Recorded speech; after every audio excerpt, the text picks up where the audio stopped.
The American Revolution is one of the most important parts of American history. Many political ideologies were changing due to the mistreatment by the British to the Americans. During this time, various acts and taxes were placed upon Americans, which caused the Americans to resent the British, in turn resulting in warfare. Out of this destruction emerged a new, beautiful, and amazing country that we like to call the US of A. Corn, the center of every American food. We know there's one type of corn us Americans don't like, and that's Lord Cornwallis. John Trumbull was the sixth and youngest child. John's father had no intentions of his son becoming an artist. He sent his son to Harvard so he could pursue law or ministry. After graduating from Harvard, he wished to secure a commission as an officer in the Continental Army. Around the year 1780, he sailed to London to study painting. He went to a studio in London called the Benjamin West Studios, where he met Gilbert Stuart, one of the most accomplished pupils in the school. They differed on many artistic views. Stuart kept his beliefs private, whereas Trumbull claimed to be anti-British. His dad kept telling him to follow a different career path. Yet, Trumbull didn't like that thought. Trumbull wrote a letter to his father expressing why he chose art. He stated, "The great objective of my wishes is to take up the history of our country and paint the principal events particular of the late war." The scene in the painting marks the end of the Revolutionary War.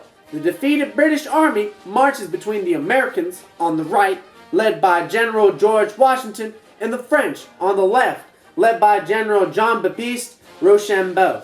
At the center, on horseback, Major General Benjamin Lincoln, Washington's second in command, accepts the official surrender from General Lord Cornwallis's deputy, General Charles O'Hara. According to historical accounts, Cornwallis had feigned illness on the occasion and passed the responsibility of surrender to O'Hara. Washington directed O'Hara to Major General Lincoln, who accepted O'Hara's sword and handed it back to him.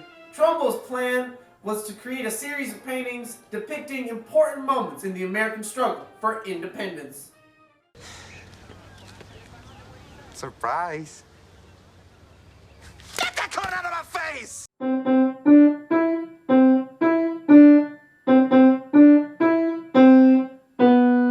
Oh hey, didn't see you there. That sound familiar? It should. That's Yankee Doodle, also known as the Spirit of 76, for the birth of our great nation in 1776. The Spirit of 76, aka Yankee Doodle, was completed by Archibald McNeill Willard of Ohio in 1875. This painting depicts 3 soldiers of the American Revolutionary War, and through one is wounded.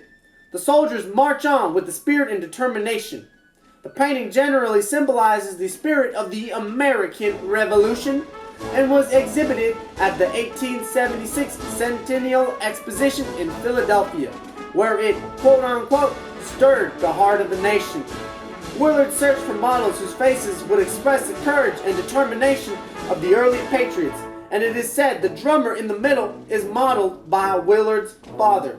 The original painting is displayed in Abbott Hall, Marblehead, Massachusetts, and since hung in 1880, it has moved visitors from all nations and has been called the world's quote-unquote most inspiring and patriotic painting. The Spirit of 76 is a patriotic sentiment characterized by the zeitgeist surrounding the American Revolution.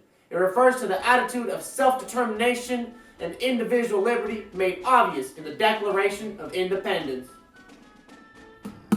Brothers, I don't know if this is the safest job, you know. I got gunfire everywhere. Woo! What was that? Guys, can I just get a gun? I don't know if this is right. Woo! What's the most American thing you could think about, other than George Washington crossing the Delaware, leading his men into the heartlands of America?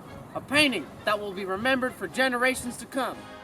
Washington is pictured standing with one leg elevated, saber by his side. He is the only person who does not appear to be moving, suggesting a strong and confident warrior. He has his eyes fixed upon the opposite shore, indicating that he has a vision of a future that the others in the boat cannot see. Each of the men pictured wears a different style of clothing, representing the different regions of the soldiers who fought on the Patriot side of the Revolution. A frontiersman, an African American, a newly immigrated Scotsman, all make up the diverse group of soldiers, suggesting the notion of el pluribus unum, out of many, one. Hell yeah. About to cross the Delaware now. See you on the next adventure.